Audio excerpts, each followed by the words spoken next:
السلام علیکم ناظرین، لاہور کی صحافت کو بھی یہ اعزاز حاصل ہے کہ لاہور کے ایک صحافی نے نوبل انعام حاصل کیا، بلکہ یہ لاہور کی تاریخ کے واحد صحافی ہیں جنہوں نے نوبل انعام حاصل کیا، اور وہ تقریباً 5 سال تک لاہور میں صحافت کرتے رہے۔ اس کے بعد وہ انگلینڈ چلے گئے تھے۔ تو ناظرین، اس نے اپنی تحریروں جو وہ اپنی یعنی ناول، جو اپنی نظمیں جو وہ لکھتے تھے، اور اسی کے بل بوتے پر اس نے انگلینڈ بلکہ ہندوستان میں اپنی تحریروں کے بل بوتے پر اس نے نوبل انعام حاصل کیا۔ یقیناً یہ آپ کے لیے ایک نئی خبر ہے، یقیناً آپ یہ سن کر حیران ہو رہے ہوں گے۔ تو ناظرین، میں ہوں عبدالرؤف روفی اور آپ دیکھ رہے ہیں تاریخ نامہ۔ ناظرین، ریڈ یارڈ کپلنگ جو 1865 کو ممبئی میں پیدا ہوئے، اس کے والد بھی ایک افیسر تھے، اور ان کی جو ابتدائی تعلیم تھی یعنی انہوں نے ممبئی میں حاصل کی۔ اس کے بعد یہ انگلینڈ چلے گئے، اور انگلینڈ سے واپس آ کر دوبارہ یہ ہندوستان میں آئے۔ جب انہوں نے اپنی تعلیم مکمل کی تو اس کے بعد یہ لاہور میں آ گئے، اور انہوں نے جو سب سے پہلے جو اخبار جوائن کیا، ناظرین، انہوں نے برطانوی ہند کے مشہور اخبار دی پوائنیئر کو انہوں نے جوائن کیا، اور اس میں یہ ایک طرح سے سرکاری اخبار تھا جو برطانوی ہند کے تحت، حکومت کے تحت شائع ہوتا تھا۔ یہ اس میں کام کرتے رہے، اور یہ اس میں کیونکہ انہوں نے اس سے پہلے اپنی سٹوریاں، اپنے ناول، اپنی کہانیاں یعنی وہ اس پیمانے پر لکھتے تھے کہ ہندوستان کے خاص طور پہ دیہات اور سرزمین کو وہ جوڑتے تھے یورپ کے ساتھ، اور اتنی خوبصورتی سے لکھتے تھے کہ پڑھنے والے اس کو اش اش کر اٹھتے تھے۔ تو ناظرین، یہ تقریباً 5 سے 6 سال تک دی پوائنیئر میں کام کرتے رہے۔ اس کے بعد ناظرین، یہ جب لاہور آئے تو یہ یہاں پر آ کے دی سول ملٹری گیزٹ لاہور میں یہاں انہوں نے آ کے کام شروع کیا، اور تقریباً یہاں پر انہوں نے 5 سال تک یہاں پر کام کرتے رہے۔ یہ اپنی یعنی کہ انہوں نے اپنی کہانیاں، انہوں نے اپنے ناول اور انہوں نے اپنی نظمیں لاہور میں بیٹھ کر انہوں نے لکھیں، شائع کی، اخبار کے لیے یہ کام کرتے رہے، اخبار کی یہ ایڈیٹنگ کرتے رہے، اور بلکہ یہ سب ایڈیٹر تھے، یہ لاہور میں یہ سب ایڈیٹر تھے۔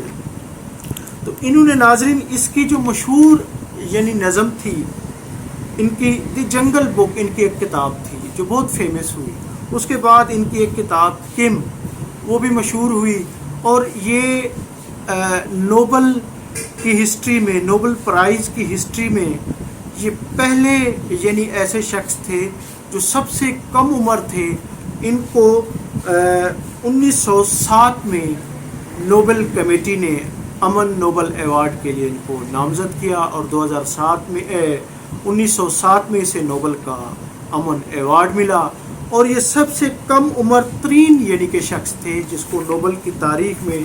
نوبل پرائز کی تاریخ میں یہ ایوارڈ ملا، یہ اعزاز ملا۔ تو ناظرین، یہ اعزاز لاہور کو حاصل ہے، کیونکہ لاہور میں ہی بیٹھ کر اس نے جو اپنی اس کی کامیاب ترین سٹوریاں تھیں، دی جنگل بک اور دی کم، اور اس کے علاوہ جو اس کی سٹوریاں تھیں وہ انہوں نے لاہور میں لکھی۔ انہوں نے ملٹری گیزٹ جو اخبار تھا، سول اینڈ ملٹری گیزٹ اخبار، اس میں یہیں پر بیٹھ کر وہ مال روڈ پر بیٹھ کر وہ واک بھی کرتے تھے، وہ چہل قدمی بھی کرتے تھے۔ کنگ یارڈ کپلنگ، یہاں پر 5 سال کا عرصہ انہوں نے یعنی لکھنے پڑھنے میں گزارا، اور یہیں سے ہی وہ انگلستان دوبارہ گئے، اور پھر وہ نوبل پرائز کے لیے یعنی کہ ان کی نامزدگی ہوئی۔ تو ناظرین، ان کے